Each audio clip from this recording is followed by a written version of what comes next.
7:18 en el territorio continental ecuatoriano, buscando la verdad en la revista de Opinión Democracia. Queremos dar la bienvenida al señor ministro de Gobierno, doctor Henry Cucalón, que viendo desde afuera, él en su tarea, casi mes y medio, ha tenido que dedicarse a un tema que tiene en vilo al país cuando, como decíamos esta mañana, en lugar de dedicarse las diferentes instituciones del Estado a resolver, hoy que tenemos inundaciones, del caso de Alausí en las últimas horas, a resolver los problemas sociales, económicos, de seguridad, de empleo, la oportuna administración de justicia que impida que siga la impunidad en el Ecuador. Estos son, entre otros, los grandes temas que requiere el país. Y no solo dedicarse, como este momento se ha empeñado una mayoría legislativa vergonzosa, en el juicio político y la destitución del presidente de la República. Con estas consideraciones, señor ministro, ¿cómo se está afrontando una vez que el caso está en manos, y lo he dicho y lo voy a repetir, de quizás la institución más respetable que hay en este momento, la Corte Constitucional, que cuenta con jueces serios que los conocemos por años y que tiene que sopesar, por cierto, lo decimos personalmente, un fallo con estricto apego al control constitucional, pero también sopesar la incidencia política y la situación interna que podría derivar de su fallo. Señor ministro, muy buen día. Muy buenos días, don Miguel. Muy buenos días con todos los distinguidos oyentes de Radio Democracia. Primero, quisiera comentar la tragedia que ha sucedido en Alausí, víctima de desastres naturales. Quiero informar que toda la acción del gobierno está activada desde la noche de ayer. La Secretaría de Gestión de Riesgos, todos los ministerios, obras públicas, etcétera, está activado, tanto el COE nacional como el COE particular. Hay fallecidos de por medio. Una noticia lamentable que duele y nos llama a la reflexión. En estos momentos en que el Ecuador está viviendo todo tipo de desastres naturales, un invierno crudo, mucho más fuerte de lo previsto, uno se da cuenta que el gobierno, el Estado tiene que actuar, tiene que poner todas sus energías, todos sus esfuerzos, todos sus recursos, toda la atención en ayudar a los ciudadanos, en ayudar a la reconstrucción, que para eso está finalmente el Estado. Y esto lo vinculo a lo que usted señalaba. Jamás podré decir que no haya control político, que no haya fiscalización, que no haya contrapesos del poder. Pero el país y los ecuatorianos es mucho más que este sainete que han tratado de montar de un supuesto juicio político al presidente de la República, que puede distraer, aunque jamás llegar la atención que tiene el Estado para con sus ciudadanos. Así que sí quería lamentar, informar esta situación, pero vamos hacia adelante. Hoy día hay noticias, hoy día todo el gobierno se encuentra con los hermanos del cantón Alausí. A lo que usted se refiere, efectivamente el gobierno nacional, desde el primer día que comenzó esta fábula, ha afrontado política y jurídicamente la falta de argumentos y la pretensión malhadada de querer enjuiciar al presidente de la República, primero con una comisión que emitió un informe sin sustento alguno, aprobado por la Asamblea Nacional, sí, pero sin sustento alguno, donde usted se acordará, no encontraban causales, no encontraban las situaciones. Debe ser un caso inédito a nivel mundial, que anunciaban juicios políticos y no sabían de qué acusar, en este caso al primer mandatario. Inclusive en ese informe se ponía y se sacaba hasta el término traición a la patria, se incluía información no verificada y por tanto acusación sin sustento alguno, que inclusive ciertos medios de comunicación tuvieron que retirar, y que sirvió de sustento para que después de algunos días haya una solicitud de juicio político que ya todos los ciudadanos conocen todos los días, la suma de errores formales y de errores conceptuales que tiene el mismo. Ahora ya no ponen alguna de las cosas que tiene el informe antes citado, sino que ahora la supuesta acusación, imagínense, tiene que ver con concusión y peculado en temas que tienen que ver hasta Flopec, sin ninguna base, sin ningún fundamento jurídico, pero mantienen un hilo conductor. El hilo conductor es la supuesta omisión, comisión por omisión del presidente de la República, que no existe. No ponen ninguna prueba, no ponen ningún nexo causal. Sin embargo, adicionalmente, y por más que le han cambiado el título a la acusación, no lo digo yo, lo dicen varios juristas a lo largo y ancho del país y que han pasado por aquí, la comisión por omisión no existen delitos contra la administración pública. Y ese es uno de los temas que va a tener que verificar lo que usted denomina, y yo comparto, la institución más seria, quizás uno de los últimos vestigios de institucionalidad que tiene el país, que es la Corte Constitucional, que si bien hace un control formal, no va y no analiza la prueba, sí creo que tiene la obligación de verificar inclusive el cumplimiento integral de la Constitución. Eso está en el numeral 1 del artículo 148 de la Ley Orgánica de Garantías Jurisdiccionales y Control Constitucional, que tiene que revisar integralmente si está en la Constitución. Y yo aquí quiero hacer una reflexión a los ecuatorianos, a nuestros compatriotas que nos están escuchando. No solamente que debe verificarse el debido proceso, sino que también nadie puede ser acusado por un delito, por una situación que no existe. En este caso le ponen una omisión que no existe, no está en el COIP. Entonces es importante que se verifique eso. Y asimismo ver que los tipos penales de la acusación tengan relación con las causales, en este caso, artículo 129 de la Constitución, numeral 2. Esto sin dejar a un lado también algo meramente formal, importante, que, y uno ve por las solicitudes que ha hecho la jueza ponente ante la Asamblea, la evidente y flagrante contradicción en derecho que significa haber aprobado o considerado reconsideraciones por fuera del plazo de ley. Esto es muy importante para los que solo creen que es un asunto meramente formal. Señores, se les venció el plazo. Ese plazo de 3 días que pusimos en las últimas reformas de la Ley Orgánica de la Función Legislativa tiene un antecedente. Usted se acordará porque pasé mucho tiempo aquí en estos micrófonos explicando cómo el CAL, Consejo de Administración de la Legislatura, a veces se demoraba hasta 40 días para despachar los juicios políticos. Tuvimos que ponerle plazo y el plazo se les venció, señores. Eso también es un asunto que va a tener que considerar la Corte y que para mí es importante dejar sentado algo. Sea cual fuere el dictamen que haga la Corte, merecerá nuestro mayor respeto. Esa es la institucionalidad. Eso es vivir en Estado de Derecho. No es ser que los fallos son buenos cuando me gustan o cuando me favorecen y son malos cuando no me favorecen. No, eso no es hacer país. Eso no es hacer instituciones. La posición del gobierno nacional será de respetar el fallo del más alto organismo de control constitucional del país, como debe ser.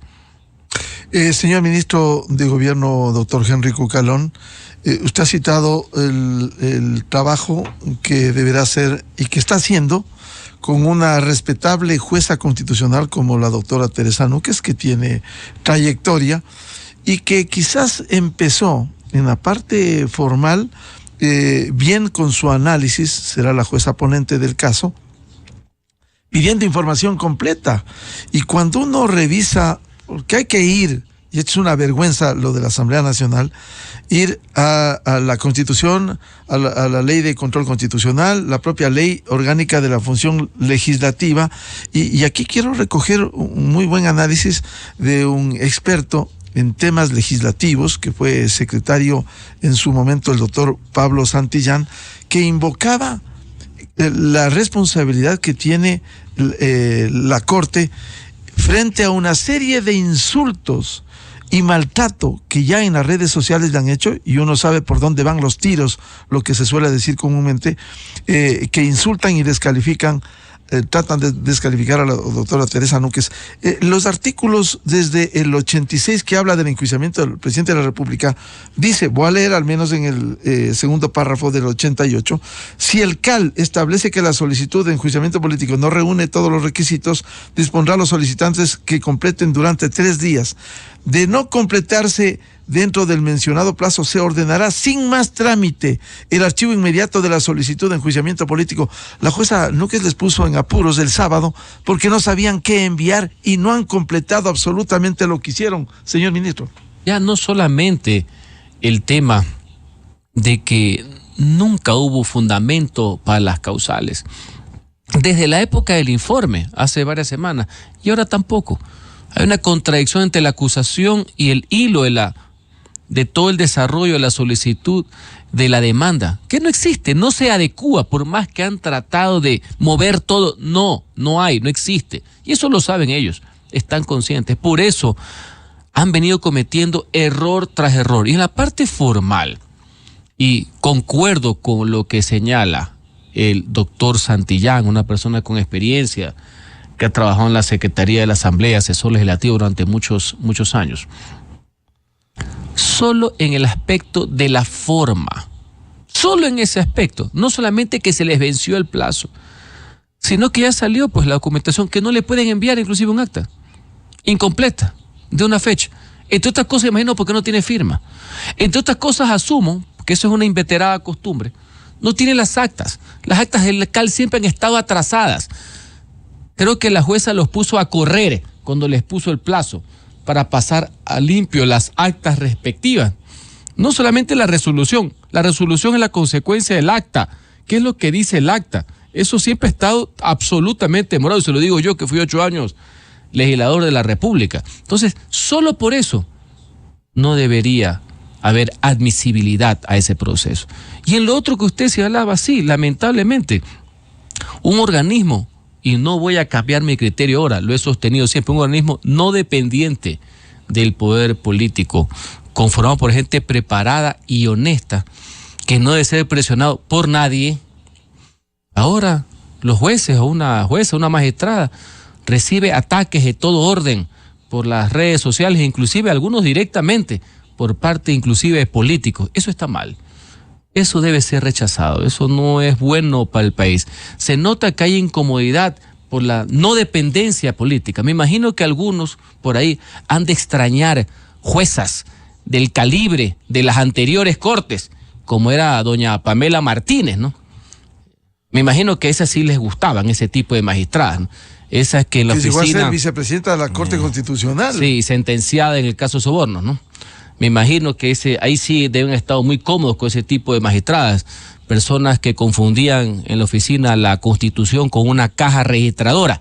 Me imagino que ahí sí me imagino que era a la altura, ¿no? Pero en todo caso, estaremos a la espera. Nosotros tenemos alternativas, tenemos escenarios al respecto, jurídicos y políticos, todos siempre precautelando en el interés nacional. Doctor Henry Gugalón, para pasar a otro tema, tengo en mis manos lo que el doctor Santillán precisamente hizo público, la convocatoria a la sesión del Consejo de Administración de la Legislatura, la sesión 018-2023, en modalidad presencial para el día lunes 20 de marzo del 2023 a las 15 horas, y dice el señor Saquicela, dice, conocer y resolver sobre la solicitud de juicio político. Y de esto deviene todo lo que estamos viendo en el Ecuador. No se cumplió. No, Miguel, todo eso está viciado. Ellos lo saben. Eso está viciado, ese es el término. Viciado. Inclusive la reconsideración. ¿Cuál es la reconsideración? ¿En base a qué? ¿Cuál es la moción? ¿Qué? De oficio. El cúmulo de errores tratando de hacer confundir a la ciudadanía de que más allá que se equivocaron en la vigencia de los artículos del Código Penal con relación al del año 2014 y las reformas que se hicieron años posteriores, que el objeto era el mismo. Señores, en ese tipo de cosas no puede haber equivocación alguna. Y si hubieran existido, porque errar es de humanos y a todos nos ha pasado, tenían que ser entre los 3 días de plazo, pues señores. Por algo pusimos esa reforma, por algo pusimos plazos fatales, no plazos flexibles. justamente para evitar todo lo que nos sucedió en los periodos anteriores, que los presidentes de la Asamblea de los juicios políticos, cuando querían, los guardaban en la gaveta y los dejaban ahí de largo, o como el caso que le estoy contando, el tan comentado caso del ex vicepresidente Glass. El CAL lo tuvo 40 días guardado, 40. Y le puedo citar más casos. Por eso yo fui uno de los legisladores que le puso plazo fatal, 3 días. No para que anden estirando los días. Por eso es que la Corte les hace ese señalamiento. No hace juicio de valor todavía, pero entre líneas uno tiene claro que se han dado cuenta por dónde va el tema, ¿no? Claro, por eso la doctora Núquez ha pedido la información que no pudo completar el señor Saquicela. Ahora, hay 2 escenarios, señor ministro.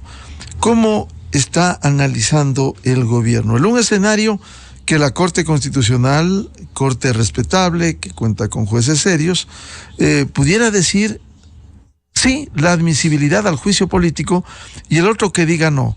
Esos 2 escenarios, ¿qué pudiera devenir? Y en los 2 escenarios, ¿qué haría el gobierno? Como manifesté, en cualquiera de los escenarios, el gobierno del Ecuador, presidente Guillermo Lasso, debemos respetar el fallo. Eso es lo que hace un gobierno serio, eso es lo que hacen las personas racionales. Pero vamos a poner los escenarios que usted dice. Supongamos que la Corte dice que no admite. Hasta ahí llegó esta nueva pretensión de, utilizando, en este caso, mecanismos constitucionales como un juicio político, pero sin fundamento alguno, destituir al presidente de su puesto. Un intento más en estos 21 meses y pico de gobierno. Si lo llega a admitir, el proceso continúa. El proceso regresa a la Asamblea Nacional y debe ser desarrollado, sustanciado por la Comisión de Fiscalización. Y el gobierno dará cara política y jurídica, dará batalla conceptual, jurídica y política a ese proceso, porque el presidente de la República tiene del derecho, por no decir la obligación ante sus mandantes, ante el pueblo, de decir su verdad. Y más allá que gran parte del país, inclusive hay encuestas, pero la gente seria, sin perjuicio de las críticas que pudieran existir, válidas por supuesto, tiene derecho a conocer cuál es la verdad acerca de esto, que por más que ha tratado de ser mancillada, asesinada la reputación del primer mandatario, tiene la obligación de hacer prevalecer su integridad y demostrar, como lo hemos venido haciendo, pero él directamente, la serie de falacias y protervas intenciones que ha estado atrás de esto. Así que nosotros nos defenderemos. El presidente y el equipo de gobierno se defenderá si es que esto continúa, como lo hemos venido haciendo. Nosotros no rehuimos a esa situación. Pensamos que el Ecuador es mucho más allá que esto. Hay muchas más cosas en las cuales hay que trabajar y dedicar todas nuestras energías y todo nuestro tiempo. Pero no vamos a rehuir esa posibilidad. Sabemos que contamos con la verdad a la mano, sabemos que el proceso se cae por todos lados, y sin perjuicio de que haya ese dictamen, en el supuesto no consentido, que haya un dictamen de admisibilidad, nosotros continuaremos con la lucha política y jurídica en la Comisión de Fiscalización. Ahora, sin perjuicio de estos 2 escenarios, el gobierno, señor ministro, tiene una herramienta constitucional que se ha tratado en la Asamblea y en sectores sociales e indígenas de deslegitimar, cuando es una herramienta que está en la Constitución, el artículo 148, que es la muerte cruzada y el cierre de la Asamblea. Eso está presente, señor ministro. Usted lo ha citado con mucha propiedad.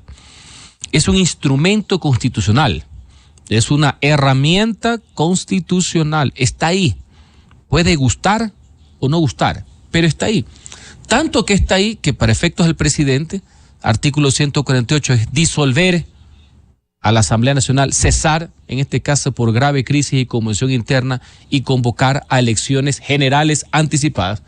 Tanto que está ahí que la Asamblea Nacional ya la aplicó, pues. Acordemos que en junio del año pasado la Asamblea aplicó el artículo 130 y se le aplicó al presidente. Lo que pasa es que no tuvo votos para llegar al fin. Entonces, esa herramienta está ahí. Esa herramienta está en la Constitución, sí. ¿De qué depende su utilización? De la valoración que haga un presidente de la República. Porque al final de cuentas, quien toma esa decisión es el presidente de la República. Entonces está ahí. Yo no le puedo decir si el presidente lo va a hacer o no lo va a hacer. Simplemente está ahí. Él tendrá que tomar su consideración. Por lo pronto nosotros venimos día a día dándole frente a esta acusación maliciosa sin fundamento alguno con relación a este juicio político. Pero sí debo dejar por sentado mi rechazo a que esta herramienta constitucional, que puede o no ser aplicada por el presidente de la República, resulta ser que ya tiene amenazas, porque algunos dirigentes sociales, por ejemplo, dicen que el presidente no la puede aplicar. Los legisladores que saben la Constitución. Entonces, ellos sí la pueden aplicar, pero el presidente no la puede aplicar. ¿Alguien me puede explicar qué tipo de página de lectura que tuvieron de la Constitución? ¿Por qué todo para ellos? ¿Por qué pretenden dejar a una persona sin las herramientas que tiene hasta para defenderse? O sea, ellos sí pueden invocarla, pueden aplicarla, ciertos dirigentes tratar de promoverla, pero en cambio no lo pueden hacer. Y aprovecho para decir algo más. Mientras usted, muchos sectores representativos del país, partidos políticos en general y el gobierno en particular, respete el accionar de la Corte Constitucional, sea que favorezca o no a nuestras legítimas pretensiones, también los mismos dirigentes amenazan prácticamente a la Corte, no solamente con hacer manifestaciones, sino que en el caso que no le dan paso, prácticamente unos amenazas. ¿Usted cree que eso es normal? ¿Es un Estado de Derecho? O sea, todo siempre por el imperio de la fuerza, no por el imperio de la razón. O sea, venir siempre escogiendo qué es lo que me favorece, amenazando a cortes constitucionales, diciendo que la Asamblea haga lo que no puede hacer, juicios que no tienen sustento alguno, pero que el Ejecutivo no puede hacer nada, sino ahí se amenazan lo que sea en el país para, como siempre, generar inestabilidad, caos, vandalismo, anarquía, y eso no lo podemos permitir. Pero en todo caso, esa es la posición del gobierno con respecto a ese otro escenario que se denomina disolución de la Asamblea Nacional. En todo caso, si es una herramienta constitucional, el gobierno pudiera usarla en su momento, si es que aquí se sigue impidiendo el desarrollo y llegar a un juicio político. En ese escenario, un juicio político sin sustento, como ha señalado el gobierno. Lo importante es qué es lo que le conviene al país, qué es lo que le conviene a los ciudadanos, sin perjuicio de toda esta serie de instrumentos legales que tiene la Constitución para aplicar. Mi obligación como ministro es obviamente ir aclarando, ir precisando. La otra vez por ahí escuché, no puede haber sido una idea, sino una ocurrencia, que por si acaso la pusieron ahí en la solicitud de juicio político. El tema por ahí que dicen que cuando ya se inicia un juicio político, el presidente no puede activar esa herramienta constitucional de la disolución de la Asamblea. ¿Está eso? Eso no está en ningún lado, eso solo está en la cabeza de algunos trasnochados, por así decir, ¿no? Esos que se equivocan todos los días de todos los artículos, que copian los juicios para los ministros, lo hacen para los presidentes, que hasta para el copy-paste lo hacen mal. Entonces, eso no lo establece la Constitución, ¿ya? Pero por si acaso, como nosotros hemos leído integralmente la demanda, así duelan, el hecho cierto es que lo ponen ahí, no es sujeto del dictamen eso de ahí, por si acaso. Entonces, otra vez más, ellos sí pueden hacer, el Ejecutivo no lo puede hacer. Lo importante, lo de fondo, la base legal y constitucional existe. La gran pregunta será, y esa valoración solo la puede hacer un presidente de la República, es si le conviene o no. A los que estamos aquí, nosotros estamos aquí es por los ciudadanos, estamos aquí por el pueblo, eso es lo importante, los intereses del país.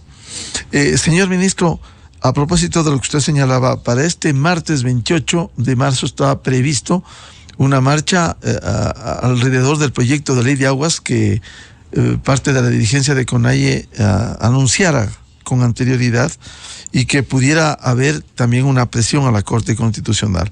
¿Cómo ve el gobierno esto? Que ojalá se enmarque en el respeto, como dice la Constitución, al bien público, al respeto a la libre circulación de los ecuatorianos. Planteado como la presentación de un proyecto de ley a lo cual todos los ciudadanos, colectivos, organizaciones tienen pleno derecho para que los asambleístas lo recogen, me parece un ejercicio válido de participación ciudadana. Si hay una movilización, si hay una manifestación para llegar a la Casa del Pueblo, que es en teoría lo que es un Congreso Nacional, me parece absolutamente correcto. Sujetarse al Estado de Derecho. creer en las instituciones, más allá del desprestigio que puedan ocasionar alguno que otro elemento, y presentar un proyecto de ley. Eso es loable, eso es lo positivo. Lo que la ciudadanía no tolerará, y principalmente aquí en la capital de la República, es que sobre pretexto de eso se degeneren otro tipo de situaciones. Pero esperemos que no sea así. Conversamos hace unas semanas cómo algunos grupos quisieron infiltrar o contaminar una legítima marcha por la conmemoración del Día de la Mujer. Fíjense usted, no pasó absolutamente nada, que es lo normal, que es lo correcto, por así decir. Así que esperemos que si en este ejercicio democrático quieren presentar un proyecto de ley para que la Asamblea lo discute, etcétera, bienvenido sea. Eso es bueno. La calle, en el buen sentido de la palabra, son herramientas de expresión también, no hay ningún problema. Lo que nadie está para tolerar, lo que es inadmisible, porque el bien mayor que tenemos que proteger y privilegiar es la paz social, la cohesión social, la estabilidad para poder trabajar y salir adelante. Es que ese tipo de cosas se conviertan en lo que todos criticamos, que es el caos. No nos adelantemos, pero sigo su línea, me parece la correcta. Lo que sí también hay que estar bastante atentos es que una cosa es hacer conocer las ideas, una cosa es protestar, otra cosa es hacer conocer posiciones con respecto a que estén a favor o en contra del dictamen que pueda tener la Corte, pero eso no es óbice alguno, eso no puede constituir pretexto alguno ni para amenazas ni para temas de vandalismo, ¿no? Por tanto, señor ministro, en ese escenario habrá protección para la Corte Constitucional. Ya vivimos junio del año pasado esta acción indiscriminada de vandalismo, de violencia. Habrá protección como toda mayor institución a la Corte y como todo tiene sus resguardos respectivos, como debe ser. Insisto, manifestaciones democráticas de protesta y posiciones siempre. Vivimos un Estado democrático, así debe ser. Ese es uno de los pilares en que se basa el gobierno del presidente Guillermo Lasso. Asimismo, tenemos que ejercer una ciudadanía de carácter responsable también, ¿no? Con obligaciones. Así que todo lo que es protesta, manifestaciones, bienvenido sea. Todo lo que es caos, vandalismo al margen de la ley, será debidamente condenado. Y se actuará con firmeza como siempre, más allá que no quisiera adelantarme, porque es lo que quisieran algunos, por así decir. Pero sí, estamos para defender la institucionalidad, estamos para defender la integridad de todos los ciudadanos, no solamente de las autoridades. Y protección a la Corte Constitucional, la que debe dar el Estado, pero también a los jueces, porque hemos visto en redes sociales cómo le han insultado a la doctora Núquez. Uno de los temas que se ha venido trabajando en las mesas de diálogo que se tiene con las distintas funciones del Estado, y el Ministerio del Interior está trabajando en aquello, es tema de la protección en general, jueces, también fiscales, en todo eso hay que trabajar, ¿no? O sea, lastimosamente el nivel de violencia producto del crimen organizado y de intereses inconfesables es tan grande que se necesita una acción en conjunto en ese sentido. Señor ministro, el otro tema tiene que ver también con la demanda de rectificaciones del gobierno, haciendo una autocrítica.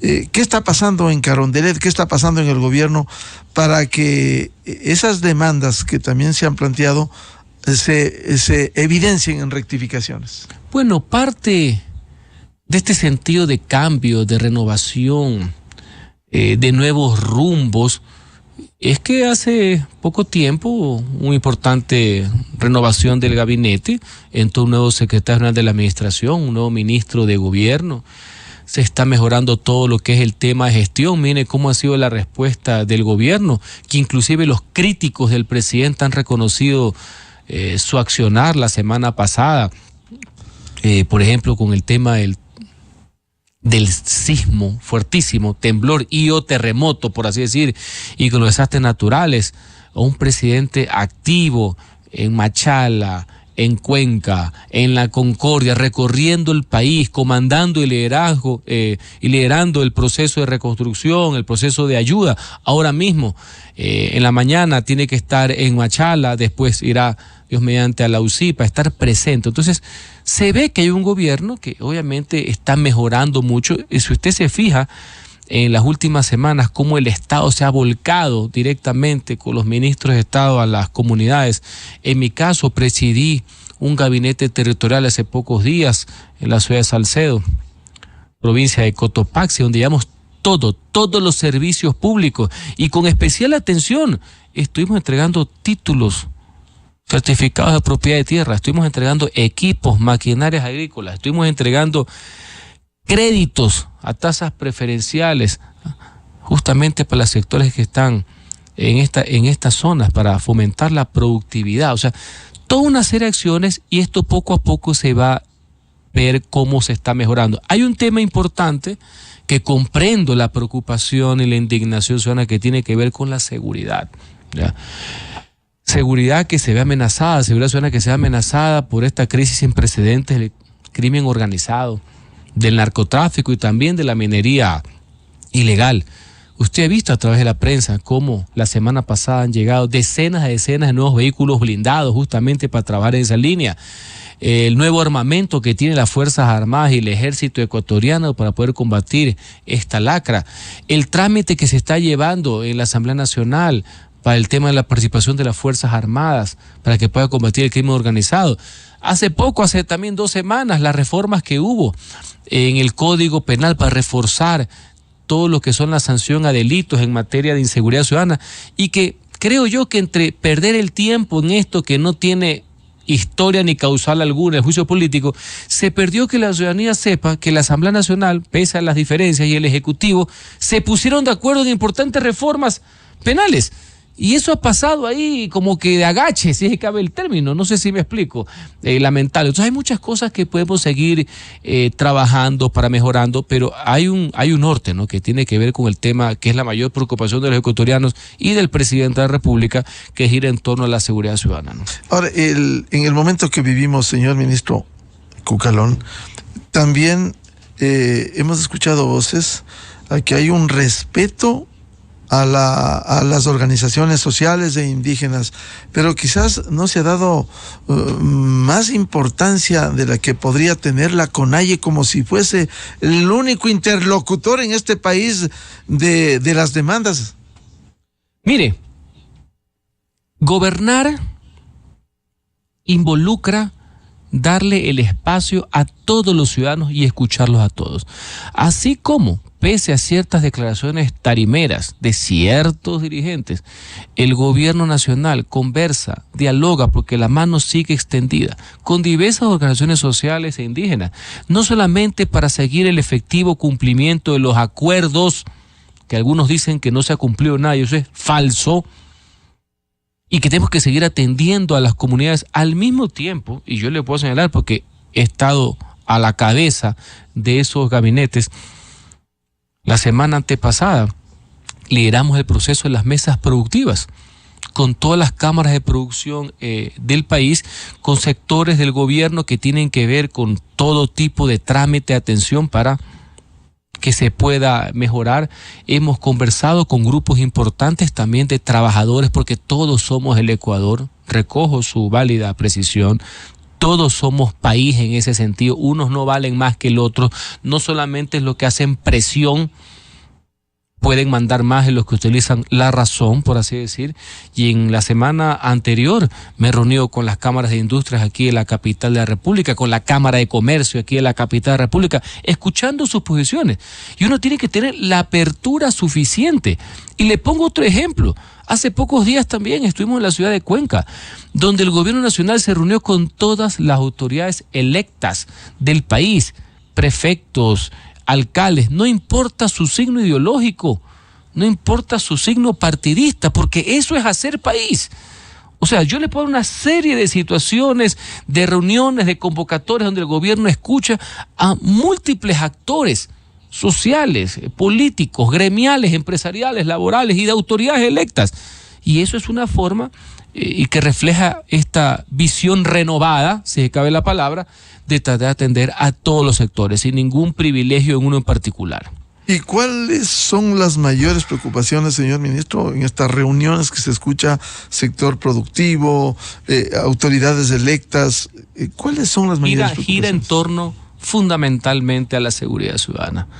Ese, creo yo, es el factor que nos debe llevar a la unidad de propósitos, cada uno en sus competencias. Es obvio que el gobierno tiene la mayoría, porque es el titular de la fuerza pública, la seguridad del Estado está en manos de la fuerza pública, el Estado, el gobierno nacional, pero es obvio que cada uno cumple un rol también. Los gobiernos locales cumplen un rol. Lo que quiere finalmente el ciudadano es que el Estado, en sus distintos niveles de gobierno, articule, sume. No puede haber politiquería ni cálculo alguno en ese sentido. La Asamblea Nacional también que ponga de su parte el tema de las leyes, entre otras cosas. Hay muchas vías para ir sumando. Hemos elevado el presupuesto asignado este año para Fuerzas Armadas y Fuerza Pública para la dotación de los equipos correspondientes. Pero fundamentalmente hay un tema que tiene que ver con la concientización y con la pedagogía que uno debe tener para explicar la gravedad del problema.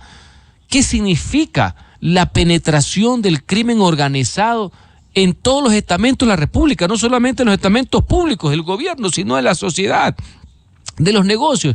¿Y cuáles van a ser las políticas públicas lideradas por el Ejecutivo, sí, para enfrentar a esta plaga que no es inmediata? Porque el problema no es coyuntural. El problema es estructural y esto viene a mediano y a largo plazo. El gobierno que continúe tiene que seguir una política definida para enfrentar al crimen organizado. Esto no puede ser un tema de cálculo electoral alguno. Lo ha vivido Colombia, lo ha vivido México. Nosotros no podemos repetir inclusive esos errores. Todo lo que se haga de esta materia debe trascender inclusive a nuestro gobierno. Y a eso obedece que haya muchísima concientización de la gravedad de ese problema. ¿Y por qué no se puede articular en un tema tan fundamental, que es el mayor sentir de los ecuatorianos, de las autoridades, una unidad frente a la inseguridad, señor ministro? Y estamos viendo, por ejemplo, esa asamblea impresentable que ni siquiera acompaña con las reformas.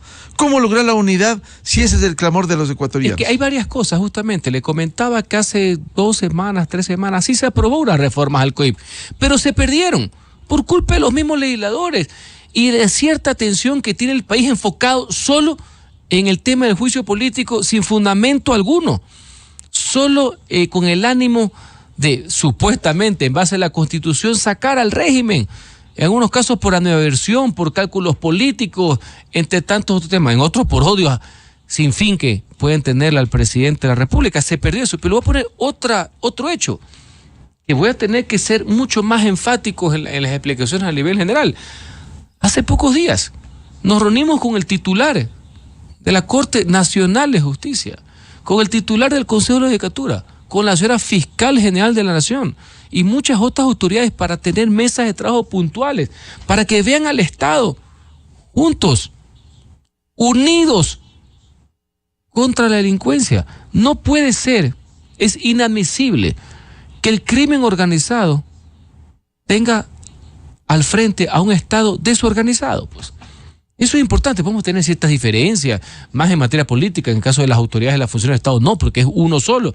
Pero no puede ser que no podamos enfrentar con la fuerza necesaria, con la ley en la mano, a este tema de crimen organizado. Entonces sí ha habido algunos hechos que yo los tengo que relevar, algunos hechos importantes, pero debo asumir que se pierden lastimosamente en esta oda al populismo, esta oda a la polarización innecesaria, a esta oda al imperio de la posverdad y del WhatsApp que tratan de imponer algunos en el país. Pero sí hay ciertas noticias, sí hay acuerdos en común, sí hay consensos básicos o consensos mínimos o agendas mínimas que se están trabajando. Y es importante, pero puede ser que a lo mejor entre tanto marasmo que hay, se pierde con noticias negativas.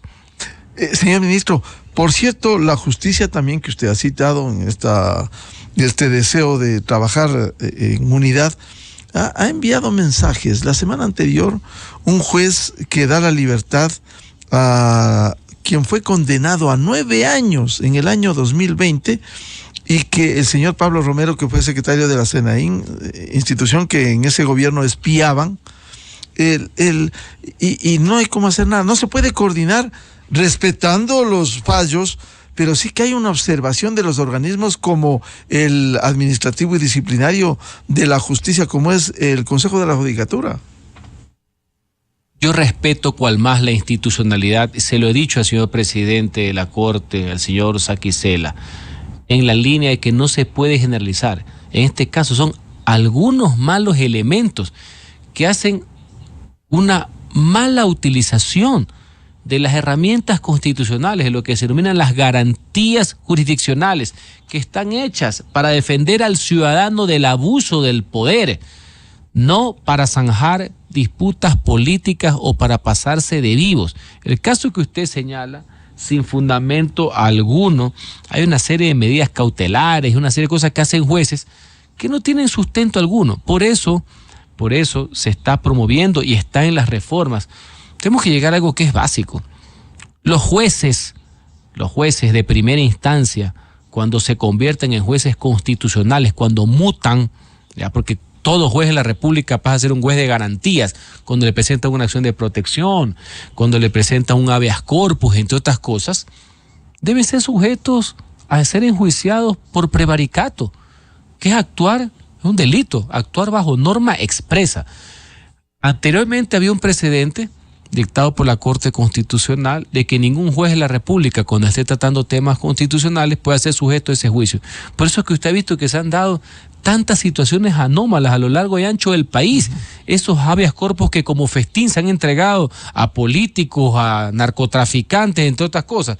Bueno, esa garantía de protección solo debe ser para los magistrados de la Corte Nacional de Justicia y para los de la Corte Constitucional, que ve que en muchos casos en abstracto este tema de las garantías jurisdiccionales, pero no para los jueces multicompetentes o multiincompetentes que en un minuto les llega sorprendentemente una acción de garantías y en ese minuto fallan de cualquier manera y no les importa nada, porque hasta que les llegue la destitución pasa mucho tiempo. Entonces, para ese problema también se ha provocado y está que puede ser una de las soluciones, porque no hay una solución perfecta. Todo esto obedece mucho a la naturaleza de cada persona, a la honestidad de procedimientos, a la honestidad intelectual, entre otras cosas, ¿no?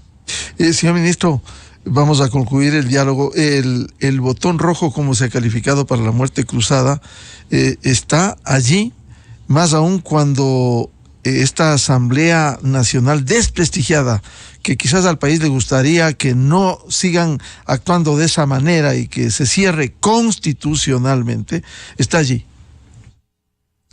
Esa herramienta constitucional de disolver a la Asamblea Nacional y convocar a elecciones generales anticipadas está en la Constitución. El presidente de la República siempre ha manifestado que ha sido una opción. Su conveniencia o no, su sentido de la oportunidad o no, solo depende de la decisión del presidente de la República. Lo importante es que el país también requiere de estabilidad. El país requiere trabajar. El país quiere salir adelante, no quiere actitudes pendencieras. Pero es obvio que ante tanto caos, crisis, me explico, en este caso forjada deliberadamente para crear escenarios de desestabilización, tienen que ser ya señalados, tienen que ser apartados en el buen sentido de la palabra, porque el país lo que merece es trabajar en su conjunto. Si usted me ratifica, me pregunta, ¿está eso en la Constitución y es un tema que siempre va a estar en valoración? Sí, el presidente de la República lo ha dicho. Y sus adversarios y las personas que quieren que su mandato cese sin causal alguna, sin fundamento alguno, saben que esa siempre va a ser una alternativa. Señor ministro, para concluir, ¿qué debe esperar el país del gobierno en estos momentos? Por un lado, en las tareas frente a los fenómenos naturales y por otro, esta pesadilla del juicio político. Espera un gobierno cercano a la gente, un gobierno que está actuando en estas situaciones, en estos flagelos de la naturaleza, en estas desgracias donde están falleciendo lamentablemente ecuatorianos, y que vayamos a la ayuda del Estado, a volcar toda nuestra acción solidaria justamente para los que menos tienen y para los que están afectados por este tipo de tragedias. O sea, un gobierno que está en marcha, un gobierno que funciona, un gobierno que atiende, un gobierno que no se paraliza por este tipo de crisis políticas, reitero, forjadas artificialmente solo para satisfacer intereses inconfesables. Y en la parte del juicio, que no nos quita todo el tiempo porque tenemos que gobernar y direccionar la nave del Estado, que nuestra defensa radical va a ser para seguir demostrando jurídica y políticamente de que eso no tiene base alguna y que estamos absolutamente seguros que respetando los procesos, respetando el accionar de la Corte Constitucional, nosotros en función de país y el presidente de la República vamos a vencer esta malhadada situación que se ha generado solo con el afán de causar caos. ¿Y cómo está la salud cívica y la física? Muy bien, el presidente de la República se encuentra en óptimas condiciones. Hoy día lo verán recorriendo el país en la mañana y atendiendo, yendo al lugar de los hechos, estando cerca de la gente, estando en la comunidad, estando en el territorio, liderando las acciones del Estado a favor de los ciudadanos. ¿Y su salud, señor ministro? Está muy bien. La del presidente, muy bien. Estuvo el fin de semana en República Dominicana, donde lo designaron presidente pro tempore de la cumbre iberoamericana, que es una situación importante, donde todo el mundo ve el accionar del gobierno ecuatoriano. Regresó el sábado cerca de la medianoche y todo el día ayer estuvo trabajando. Bien, el señor ministro de Gobierno, doctor Henry Cucalón, aquí en la revista de Opinión Democracia, buscando la verdad. 8:03 en el territorio continental ecuatoriano. Vamos a una pausa publicitaria y volvemos con 3 invitados especiales para hablar sobre el escenario político que vive el Ecuador y el papel que debe cumplir la Corte Constitucional. Miguel Rivadeneira en la revista de Opinión Democracia. Bienvenidos al microinformativo de la hora. El presidente de la República presentó ante la Corte Constitucional